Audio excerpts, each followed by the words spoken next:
Alrighty, Rue. How was your weekend? It was good. I went to Dallas for a wedding.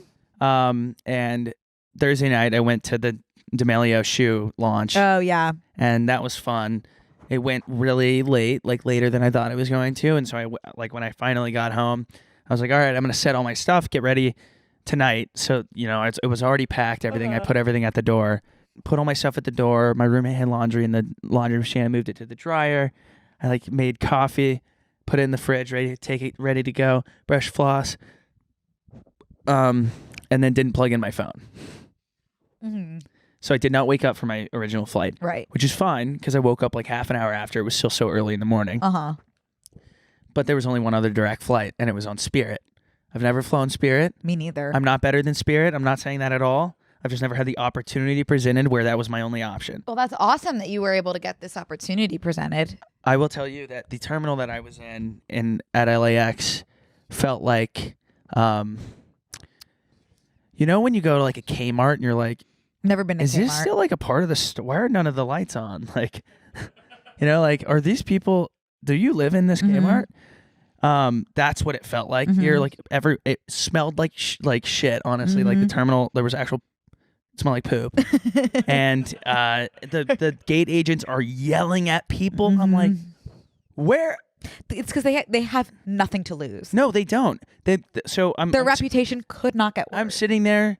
I'm like, all right, whatever. I just need to get to my destination. And it was just like a crazy experience. I don't even know if I can tell this story because I don't want to get in trouble. But like, there was a woman in front of me that was like not speaking English, but she was sitting in the exit row, and the lady was like, "You need to speak English or move." Oh my God. Moved her over, and then she comes to me and she goes, "Are you willing and able to assist?" Because I was in the exit row right next to that woman. And I go, "Yes." And she goes, "People, this is the answer I was looking for." And I go, "Don't want to be oh my the God, example that's here." fully abusive. I was like, "I do not want to be the example for you." Right. I was like, I had my hat all the way down. I was like, teacher's pet over here at Spirit Airlines gate 18A. That was an accident. And then I sat down, obviously, whatever experience. It was from the beginning, it's like just tough, like getting on the plane. They're kind of rickety, or I'm just over aware of like the plane itself. I'm like, okay, this is like rickety, Because whatever. you know your way around it. Don't tell me I know the No, word. I'm just... No. Don't, there's a word I'm looking for.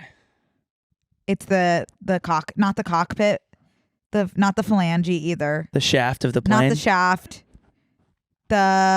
You're so close. Do you know what I'm thinking of? Is it a V or an F? It's an F.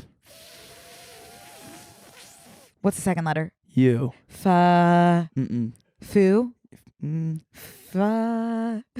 Few. Fuselage. Yeah, yes! nice. Okay, good job. I do know my way around the fuselage. And so I'm like, whatever, I sit down. And then, I took all these notes. We kind of started hitting like a lot of turbulence, which like I think for a Spirit Airlines flight is just like normal flying. Right. Oh, I took a bunch of notes actually. Okay. Here's one note. Does anyone notice how when you step out of the airport and the first thing into that tunnel jet bridge going onto the plane, you immediately lose service on your phone, even if you're not on Wi-Fi and you're sitting on the tarmac? Does anyone notice that? Yeah. They probably put blockers out there, huh? I have service sometimes. Like when you first start to take off, you have service, but like when you get on the plane and sit down, like, you do not have service. I just learned that there are people that don't put their phone in airplane mode. There's no point in not, because once you're in the air, like you can't. Right. I truly thought if you didn't have your phone on airplane mode, complete disaster, like fatal. Like if one person had their phone off airplane mode, that would take the plane down. That was my understanding. Well, that was my understanding about not turning your car off when you're getting gas. That's also my understanding. But I did it, and my car was fine. Everyone's like, it's fine to do that. I'm like, if I die like that, that's just embarrassing. Yeah. You know? Yeah. My dad said it doesn't matter if you put your phone on airplane mode. And he's a pilot. Mm-hmm. Okay, so I'll never fly Spirit again. Obviously sit down, baby starts crying. Someone is listening to like a podcast out loud. Uh-huh. So that was something else. Yeah. It was actually so loud that I had my headphones in and I could hear. Oh, damn. Yeah, so that was crazy. And you got some pushback because you use cord headphones. Headphones with a cord. Yeah. Why? Why do I do that? I bring a pair of corded headphones because if my AirPods die, I can charge Smart. them and then plug my headphones in. Genius. But also if I'm on the phone, my audio is way better on a corded headphone. Oh. You're big headphones in while talking on the phone guy. Yeah, because I got to be scrolling on Instagram while I'm on the phone. Yeah. I'm like, yeah, copy. Okay, so whatever. We land. I had to make myself fall asleep because I was so nervous. When we're about to land, my friends texted me, hey, they're not letting people land in Dallas. They're rerouting to Austin. And I'm like, oh, shoot. Spirit Airlines, right through the eye of the storm. Now, they move forward with going through the storm. Complete landing. Seeing as they probably have nothing to lose. Right. So we're going through. I'm like bouncing and I'm like, there's no way. And then I'm thinking, everyone has a life jacket under their seat. Give me a goddamn parachute. If I land in the water, I can swim. Yeah. I can tread water for enough time until I need to. Why wouldn't they have parachutes on planes? It's so confusing. You're giving me a life jacket for something that might happen, but a bigger probability to me, we lose a wing. Yeah. What is that? Just screws holding those wings against the fuselage? Yeah, I agree. I've seen plenty of shelves fall off a wall in my day. Those are screws. There's no reason, like, if God forbid there's an incident in the air where the plane is going to fall out of the air. Why not? Why not have why a not? parachute to save your life? Pop off like the back, like have an emergency release for the back of the plane, and everyone runs and jumps. Are you too high up to live via parachuting that high? Well, you can't just pop your parachute out immediately. You got to wait till you're closer to the ground. I know. I'm sure it would be absolute chaos in the air, Angry Birds style. Oh my God, I'm sure people's parachutes would get tied together. Is that fine? No, no, that would be like catastrophic. Would you skydive? Fuck no. Me neither. No. Let me finish. So we go through. Sorry, no, I'm on board with the parachute No, thing. you're good. Here's the thing. Give us a chance, a fighting chance. If the plane's going down, we just have to text our parents? Let me try to figure out a parachute. Like, no, I've never skydived. No, I'm not trained. Let me just see if I can do it. Because at this point, I'm going down anyways. The only thing I have left to do is shoot off a couple texts. Hey, I'm not going to make it to that 3:00 Zoom. Sorry, I think we're going down. Give me a parachute. Because it's the same outcome if I don't figure out the parachute versus if the plane hits the ground. By the way, someone was telling me this weekend when I landed that this move, when you're going down in a plane and you put your head forward, the reason they do that is because you're still going to die.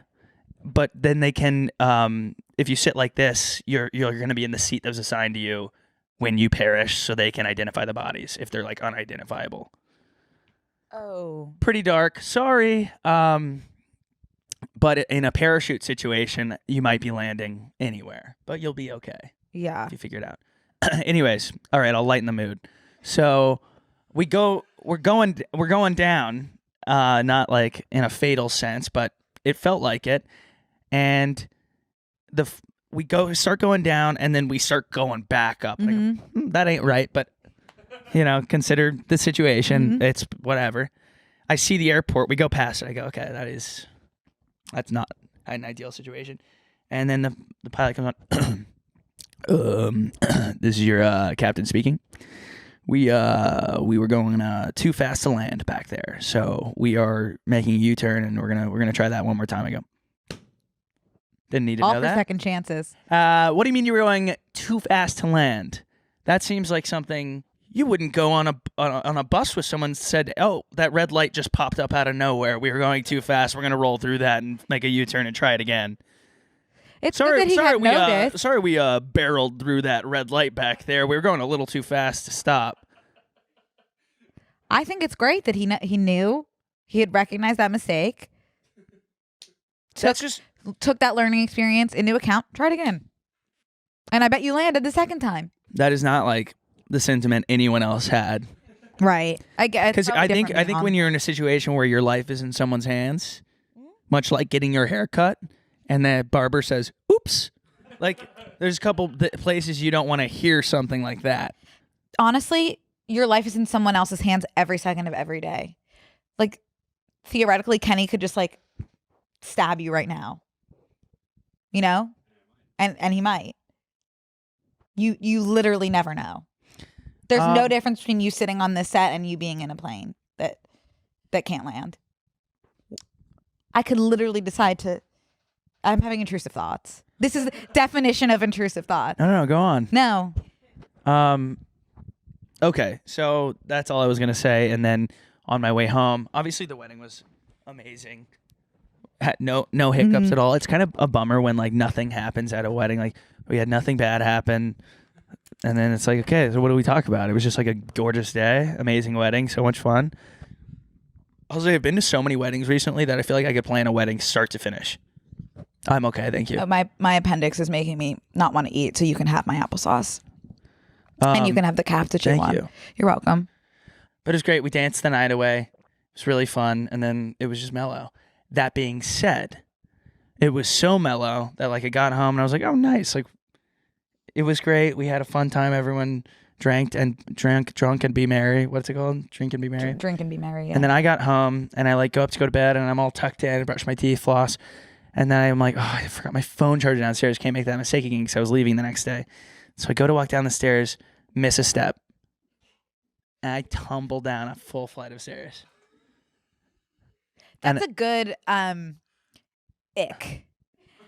Like, girls, if you're liking a guy too much right now, go ahead and think of them in the situation that Connor just described, and you'll be cured. No, and it was so bad because no, that's what I looked like. I'm not kidding. I didn't want to turn on any lights because I was staying at my friend's house and they were all asleep, and I'm like, I'm just gonna sneak down. I kind of know their house. It was pitch black, and yeah, so I miss this step and I fall and I hit and then I roll forward and then my legs fall over top of me. I fell down the entire flight of stairs, and then I was just sitting there like, if you ever stub your toe or anything when you're by yourself, it's like it's almost worse than if someone saw it. I'm like, what's the point of me hurting myself right now? Yeah. Can't even say ow. And then I was like, do you say ow when you're alone? I wanted to scream at the top of my lungs because it hurt so bad. And I didn't have any proof the next day because it was like there was nothing there. But I'm going to show everybody, if you're watching on video, this bruise on my thigh. And I wore underwear today, so I could show you. Okay. Are you disrobing? I'm taking my pants off. Oh, okay. Okay.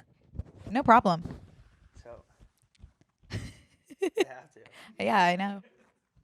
Wait, I'll show you first. I'll show from back here.